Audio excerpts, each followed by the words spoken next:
Bonjour à toutes, bonjour à tous. Bienvenue à ce deuxième épisode des Rencontres Live Foster, deuxième épisode de la saison 2 qui a commencé lundi et qui se terminera vendredi à 14 heures à la même heure et, et avec le même lien pour terminer ces Rencontres Live Foster qui s'inscrivent dans le cadre de la Semaine européenne de lutte pour la réduction des déchets. Life Foster, pour remettre un peu le contexte, c'est un projet européen financé par le programme LIFE de la communauté européenne auquel l'AFPAS est affilié en compagnie de Malte, de l'Espagne et de l'Italie.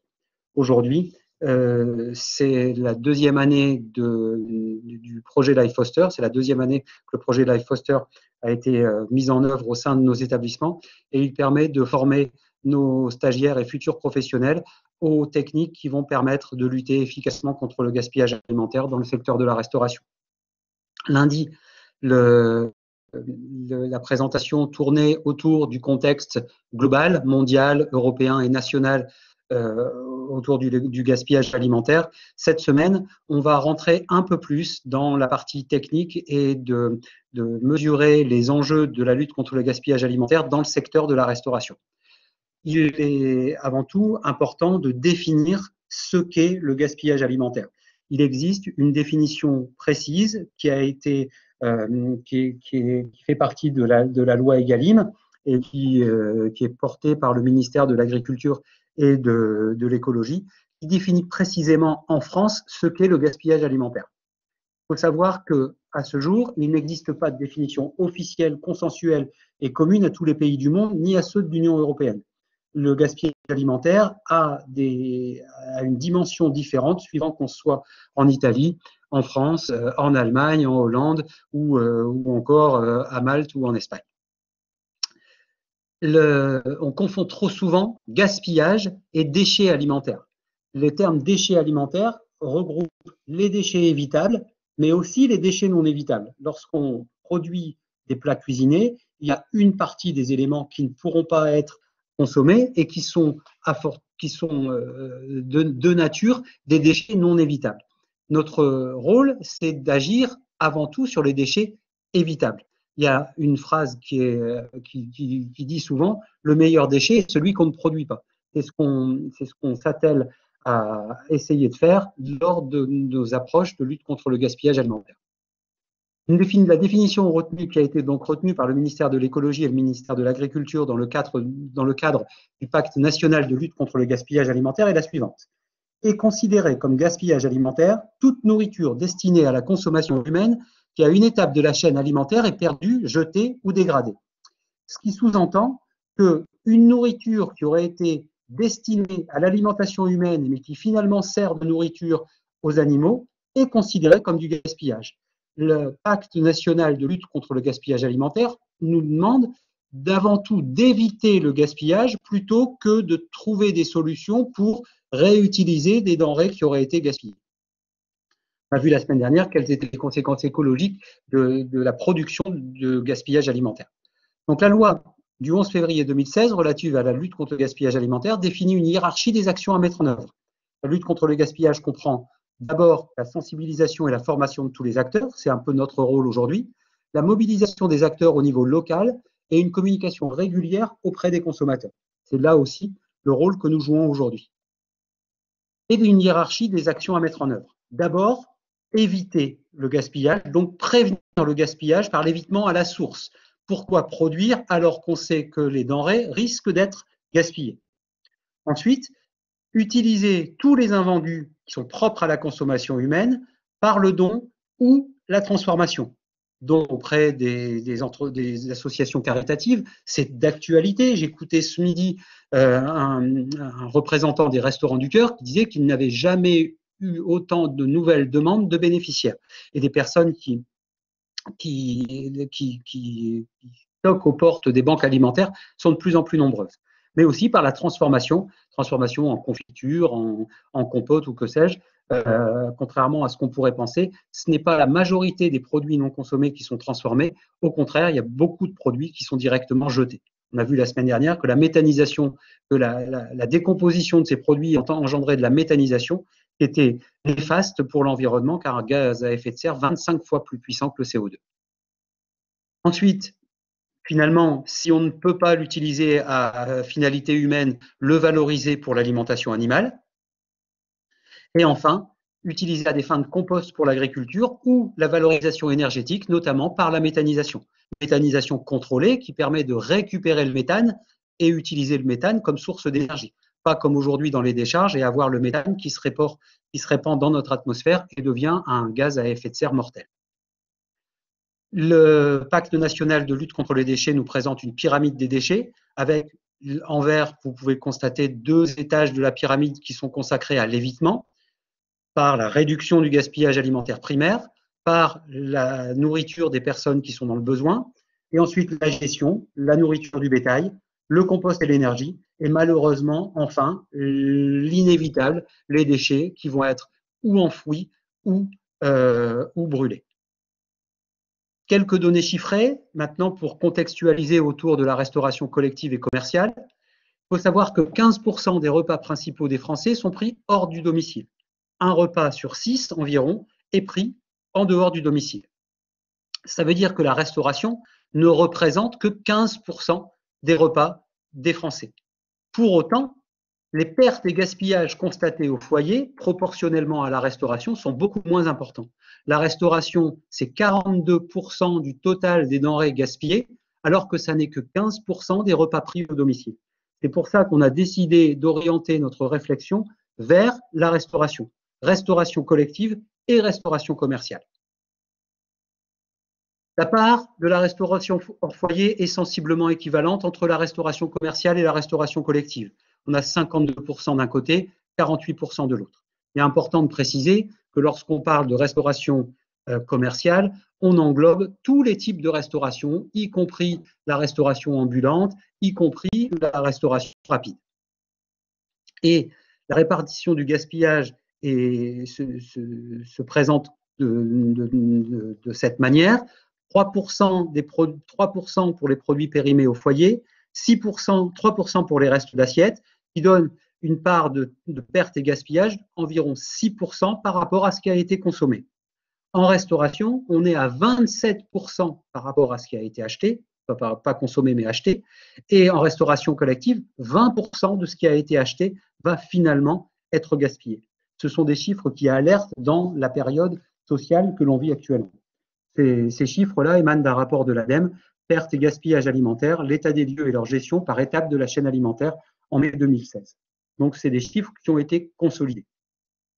Globalement, on constate que les acteurs sous-estiment et ne mesurent pas leur perte et gaspillage. Ils ont une vague idée et ils ont bien entendu conscience qu'il y a une partie des denrées qui sont distribuées, qui sont finalement gaspillées, mais ce n'est pas quelque chose qu'ils mesurent et ce n'est pas quelque chose qu'ils estiment à sa juste valeur. En restauration collective, lorsqu'on interroge les restaurateurs, ils estiment à 52 grammes la totalité de ce qui est gaspillé par repas, alors que la mesure réalisée dans ce même rapport de l'ADEME évalue le gaspillage à 116 grammes, soit 2 fois plus. En restauration commerciale, les chiffres sont encore plus alarmants, 52 grammes estimés par le restaurateur pour 157 grammes réalisés. Là, il est important aussi d'analyser un peu ces chiffres par segment de restauration. En restauration scolaire, la perte et gaspillage s'élève à 147 grammes en moyenne. Dans les établissements médico-sociaux et de santé, 264 grammes. Et en restauration d'entreprise, 125 grammes. Ça, on s'aperçoit de l'importance du gaspillage alimentaire dans les établissements médico-sociaux et de santé. En restauration scolaire, il y a des actions qui sont menées à petite et grande échelle pour lutter contre ce gaspillage et éduquer les futurs consommateurs de la restauration, nos enfants, à cette lutte contre le gaspillage. Pour la restauration commerciale, en restauration traditionnelle et en restauration gastronomique, les chiffres sont sensiblement équivalents, environ 230 grammes de nourriture gaspillée en moyenne par repas. En restauration rapide, on sait que les chiffres sont sous-estimés et on constate une perte et un gaspillage de 175 grammes par repas. Le gaspillage alimentaire, pour le restaurateur, il a un coût. un coût qui est beaucoup plus élevé que ce qu'ils estiment, là encore. En moyenne, les établissements de restauration collective dépensent 1,90 € de matières premières par repas. C'est le coût matières premières pour le repas. Le coût des pertes et gaspillages seul s'élève à 27 centimes, soit presque 15% du coût matière. Un sixième du coût matière est utilisé pour gaspiller de la nourriture, finalement. Si on y inclut les coûts induits par le gaspillage alimentaire, l'énergie, les moyens humains, le coût de la main-d'œuvre et le coût d'élimination des déchets, cette facture s'élève à 68 centimes, soit 16% du coût complet repas.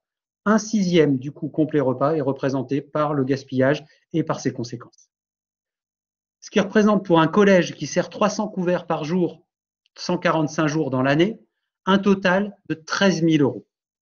Et pour un hôpital qui sert 1700 repas par jour, donc environ 400 lits, la facture annuelle se monte à 193 000 €. Quand on connaît les difficultés budgétaires des hôpitaux aujourd'hui, si on devait multiplier ça par le nombre d'hôpitaux en France, ça ouvrirait un budget qui pourrait être utilisé bien plus, j'allais dire intelligemment, et je garde le terme intelligemment. Le coût des pertes et gaspillages en restauration commerciale varie selon les types d'établissements, entre la restauration rapide et la restauration traditionnelle, de 0,50 à 2 €, selon une étude qui a été menée conjointement entre l'ADEME et la Chambre de commerce et d'industrie du Maine-et-Loire, soit presque 9% du chiffre d'affaires. Pour 10 € dépensés en matières premières, 1 € est dépensé pour le gaspillage alimentaire. Donc c'est 1 € qui est mis directement à la poubelle, ou presque.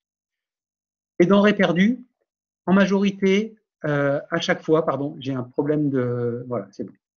Il est revenu. J'avais un problème de graphique. Les viandes et poissons pour 46%, les fruits et légumes pour 40%, les céréales pour 7%, les produits laitiers 6%, le pain 8%, les pâtisseries et les desserts 3%, les autres divers pour les beurres et les choses qui sont mises à disposition de la clientèle. Donc on s'aperçoit qu'en plus, financièrement, les viandes et poissons qui représentent 46% du gaspillage alimentaire sont les produits qui coûtent le plus cher aux restaurateurs. Les fruits et légumes, on va voir pourquoi ils sont gaspillés, et c'est souvent une question d'adaptation des quantités par rapport à l'appétit des consommateurs. Ce qui nous amène à vous présenter 5 bonnes raisons 5 bonnes raisons de réduire son gaspillage alimentaire. La première, effectivement, faire des économies sur les achats de denrées, sur la gestion des déchets.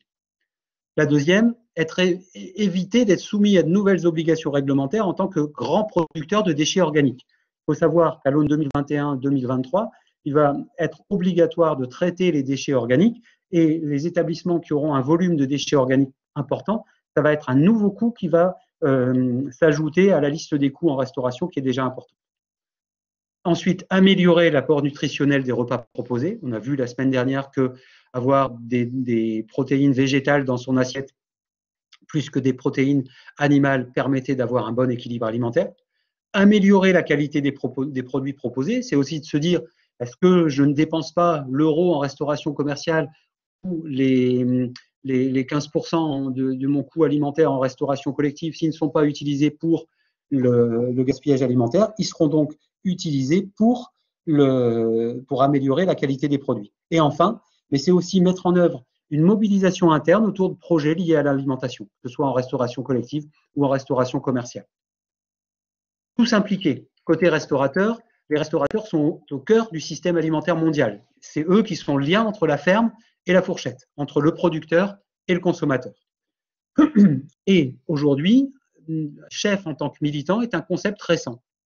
Les chefs de cuisine, les grands chefs, ceux qui sont médiatisés, créent la mode. Ils ont aussi l'opportunité de faire repenser aux consommateurs leurs habitudes alimentaires.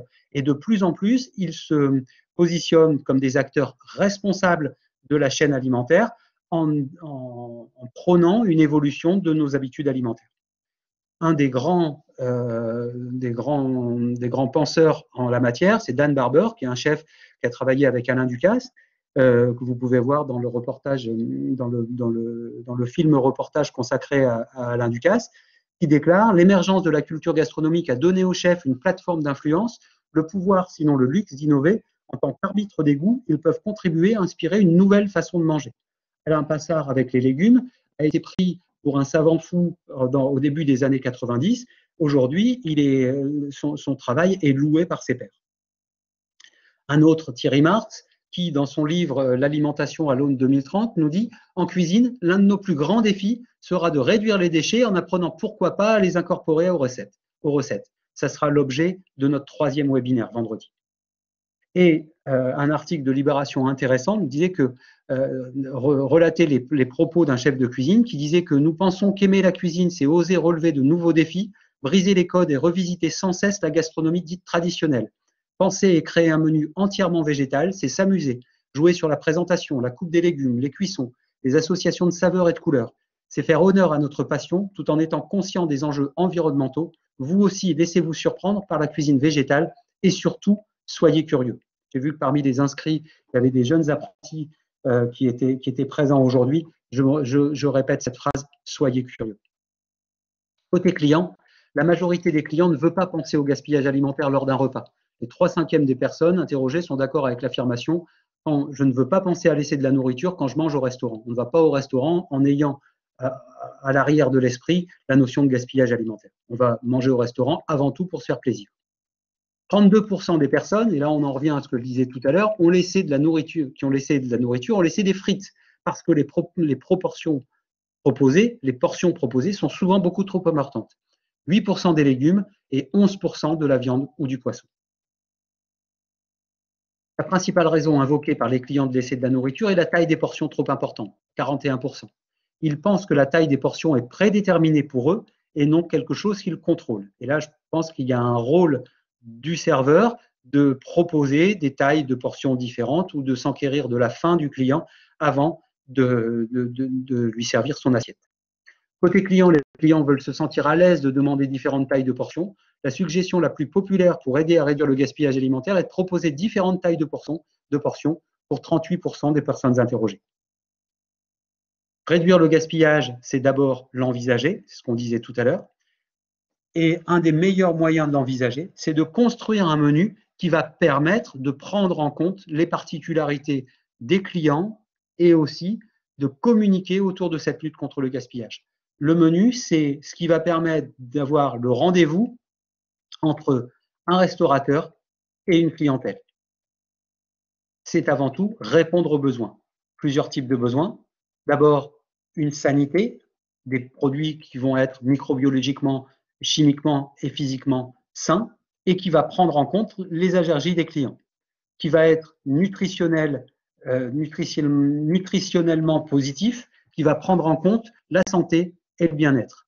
Respectueux, bien entendu, des régimes alimentaires spécifiques, des régimes religieux ou communautaires, et goûteux, cuisiner pour créer quelque chose de bon. Ça reste notre métier de base, avec ce qu'on va appeler aujourd'hui une notion de durabilité dans notre menu, des menus durables. Pour ce faire, il y a des outils de planification qui le permettent, dans lesquels on va reprendre les ingrédients principaux d'un plat, identifier quels vont être les apports nutritionnels, identifier les allergènes présents dans ce plat et permettre de savoir s'il est sans gluten, sans lactose, sans œufs, végétarien, voire même végétalien.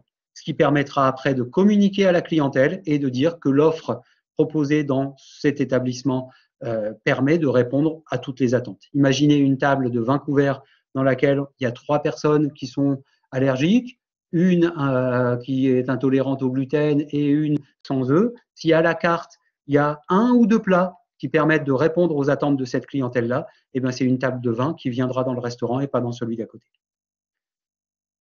Il faut essayer d'élaborer un plan d'action. Tout problème a des solutions.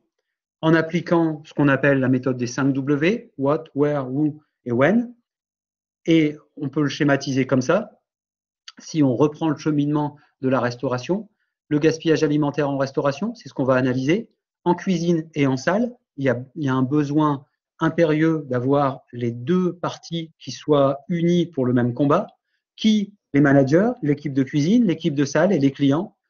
Et quand? Le manager lorsqu'il décide du plan d'approvisionnement, lorsqu'il décide des achats, l'équipe de cuisine lorsqu'elle réceptionne, qu'elle stocke et qu'elle produit, l'équipe de salle lorsqu'elle participe au service, les clients par leurs habitudes de consommation et par le tri des déchets en restauration collective. Ensuite, pourquoi? Pour avoir une absence de gestion, s'il y a une absence de gestion des stocks, il y a des risques de gaspillage. Si les conditions matérielles de stockage sont mauvaises, s'il y a de mauvaises pratiques, une absence de gestion des dates limites de consommation, il y aura du gaspillage. Si on ne prévoit pas la fréquentation, il y aura du gaspillage. S'il y a des erreurs de préparation, de surproduction, il y aura du gaspillage, etc., etc. Si le serveur ne connaît pas bien la carte et qu'il conseille à un client un plat qui n'est pas adapté à son régime alimentaire, le client engendrera du gaspillage, ça paraît normal. Et au niveau des déchets, s'il y a une absence de tri, une absence de valorisation des déchets, là aussi, on aura un gaspillage supplémentaire. Et puis après, on propose un plan d'action qui permet de relever toutes les causes, d'y fixer un objectif, plus ou moins à long terme, et de mettre en lien des mesures correctives qui vont permettre d'atteindre ces objectifs. Voilà, alors j'ai terminé avec la présentation du programme. On a normalement une intervenante qui doit être là. Alors, je ne sais pas, c'est les conditions du direct à distance. Est-ce que Francine est là? Voilà. Francine, bonjour. Bonjour. 2 petites minutes, je change d'écran, je prends les questions et je diffuse une vidéo qui présente un petit peu ce que vous faites dans votre établissement. Et je suis à vous tout de suite avec les questions. Un tout petit instant. J'ai personne à la technique, donc je suis obligé de jongler entre l'ensemble. En tout cas, je suis rassuré que vous ayez pu vous connecter, Francine. Oui, grâce à Natacha qui s'est déplacée. Voilà. Oui, ça a été un petit peu. Ouais. Alors, déjà de faire du direct, c'est pas forcément évident, mais alors du direct à distance, ça l'est encore moins. Hop, je lance juste.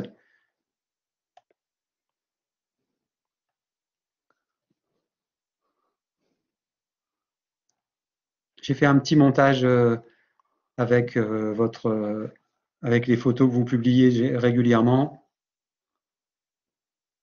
Voilà, je pense que le montage est parti. Donc bonjour Francine, merci de nous accorder du temps pour participer à cet échange autour de la lutte contre le gaspillage alimentaire. Vous êtes chef des cuisines du restaurant du collège Alice Monnier à Fortschwihr. C'est difficile pour moi de prononcer. Est-ce que vous pouvez vous présenter en quelques mots, Francine? Oui, donc bonjour, voilà, je suis Guillemie Francine du collège de Fortschwihr en Alsace, dans le Haut-Rhin. Donc, je suis chef depuis 2002. D'accord. En tant que maître ouvrier, voilà, pour 700 repas sur 4 jours. Très bien. Donc depuis 2002, ça fait 18 ans que vous êtes en 18 poste. ans, voilà. Et 18 ans que vous êtes. 18 ans chef de cuisine à Fortschwihr et avant j'étais 5 ans chef de cuisine dans un lycée. Très bien. Et donc avant les 5 ans, je travaillais dans le traditionnel. D'accord, donc vous avez glissé de la restauration traditionnelle à la restauration collective. Collective, oui.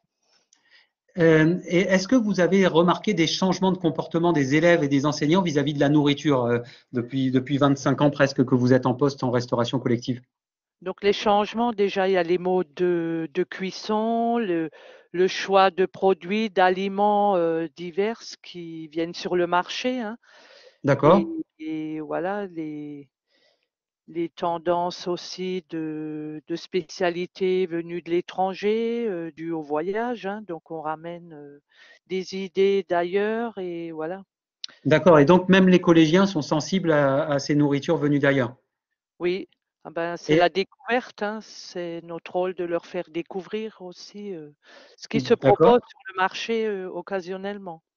D'accord. Et vous disiez que vous serviez jusque 700 élèves par jour. Et comment Oui. vous arrivez, comment vous réussissez à proposer des menus qui vont plaire à 700 élèves? Ben, je propose des menus. Déjà, je leur propose un choix.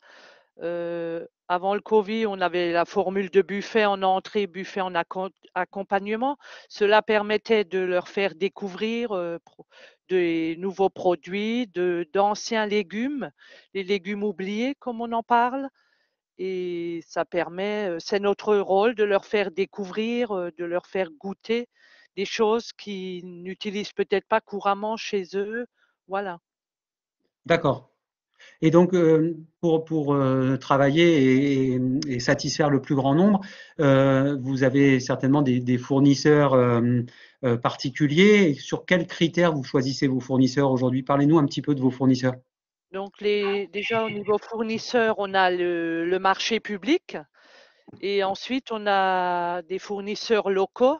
Donc on a une plateforme où on peut se faire approvisionner de producteurs locaux qui sont à proximité de l'établissement et ça permet de valoriser ces produits de producteurs locaux, D'accord, oui, c'est hyper que important. ce soit local et bio. Très bien. Ce qui permet de répondre aussi à l'évolution des habitudes alimentaires des collégiens, je suppose.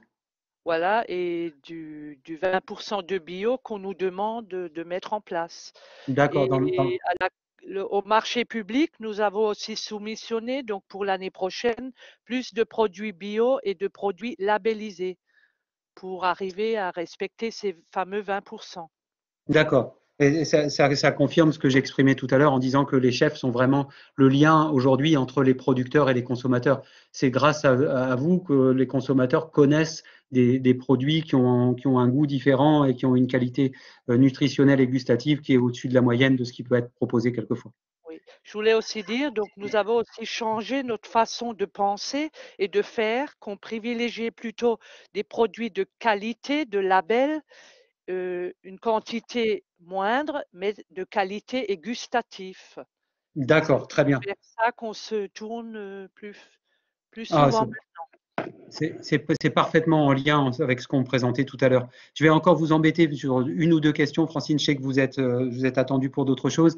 Quel est le rôle que vous donnez aux élèves dans la lutte contre le gaspillage alimentaire dans votre restaurant? Donc le rôle, déjà, on a des délégués éco-délégués, des délégués de demi-pension. Cela fait que donc ils sont élus pour une année. C'est bénévolat, hein, mais ça permet de participer à des ateliers de dialogue, d'échange sur tout ce qu'on doit mettre en place déjà au niveau plan alimentaire, au niveau gaspillage. On a des élèves qui participent au tri du papier, au tri des déchets, au peser. Donc ça les sensibilise, ça les rend responsables. Et donc il y a un délégué par classe qui remonte tous ces infos, ces échanges. Si j'ai des questions à remonter ou des idées de leur part, on essaye d'avancer dans ce sens-là. D'accord, donc ils sont parfaitement impliqués à votre, euh, à Dans votre, la à votre démarche éco-responsable. Oui, nous Et, avons et aussi signé une charte, donc Agenda 21 et mon resto éco-responsable, avec très des bien, engagements qu'on voit chaque année si on les a atteints ou si on en rajoute. d'accord. Et alors, pour terminer sur une note un peu plus culinaire, quelles sont les recettes magiques que vous utilisez et pour lesquelles vous êtes sûr qu'il n'y aura pas de gaspillage au menu? Quels sont les plats leaders qui plaisent le plus à vos élèves?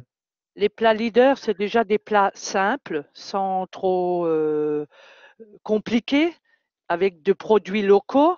Euh, je sais que dès qu'il y a des restes de légumes, les soupes passent très bien. Tout ce qui est gratin ou en forme de tortillas, wraps, ça D'accord. passe aussi très bien avec les restes de légumes. Et voilà, c'est le goût, le visuel est très important. On a déjà mangé plus de la moitié hein, avec le visuel. Très bien. Vous les séduisez par l'aspect et ensuite ils sont conquis par le goût. Voilà, tout à fait. Et beaucoup d'affichage. On On inscrit voilà tout ce qu'on met en place. On présente les légumes, si c'est des légumes du producteur, on le présente en brut et on leur note ce que c'est et surtout les nouveautés. Comme cette semaine, j'ai fait du pourpier, un pesto de pourpier, donc présenté en vrac de qui ça vient et en faisant venir aussi les producteurs locaux avec leurs produits. Ils expliquent un peu leur travail, leur façon de faire, leurs produits, voilà, Très bien, tout ce c'est vraiment une implication de tout le monde et à tous les maillons de la chaîne. J'ai vu sur les photos, je me suis permis de publier des photos où on voit aussi les élèves qui travaillent avec vous pour réaliser des petits gâteaux secs. tout à fait, ouais. Ils participent à des ateliers de fabrication le mercredi et comme dit, c'est bénévole. Et là, ça permet de passer un message, de leur expliquer qu'il y a tout un travail derrière avant de l'avoir devant l'assiette et qu'on respecte les aliments, qu'on respecte le travail. Et voilà, c'est un message que eux passent dans leur classe en tant que délégués. Et ils peuvent constater, après je vous libère Francine, mais aussi on peut constater sur les images qu'il y a une importance particulière qui est laissée au fait maison, même si vous utilisez des produits, je vois les betteraves qui sont déjà coupées en 5e gamme, mais qui proviennent de fournisseurs locaux qui sont labellisés bio. Derrière, tous les produits sont transformés chez vous et on voit l'image là des îles flottantes, la réalisation des îles flottantes. On a vraiment la valeur ajoutée du cuisinier, elle existe dans votre établissement. Tout à fait, on a un métier, c'est notre rôle. Un métier, c'est une passion et c'est notre rôle de leur faire découvrir ce que c'est la vraie cuisine, pas le transformer, l'ultra transformé. Donc des produits de base qu'on présente et qu'on prépare avec amour avec toute mon équipe. Très bien, ça se ressent dans votre témoignage, Francine. Je vous remercie beaucoup. Je m'excuse encore de vous avoir happé à des jurys professionnels aujourd'hui, mais c'était un plaisir d'avoir votre témoignage, Francine. Je vous remercie beaucoup. Oui, merci à vous tous. Bonne continuation. Merci, au revoir, Francine. Au revoir. Voilà, on a terminé pour ce deuxième épisode. Est-ce que vous avez des questions à poser? Alors, j'ai pas regardé le chat parce que c'est difficile de gérer les deux écrans en même temps.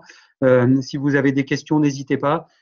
Sinon, je vous donne rendez-vous vendredi à 14 heures pour le dernier épisode avec encore une intervenante qui sera, elle, une intervenante de la restauration traditionnelle qui nous fait l'honneur de nous donner un peu de son temps. Et je vous rappelle aussi que le webinaire sera disponible sur YouTube dès ce soir.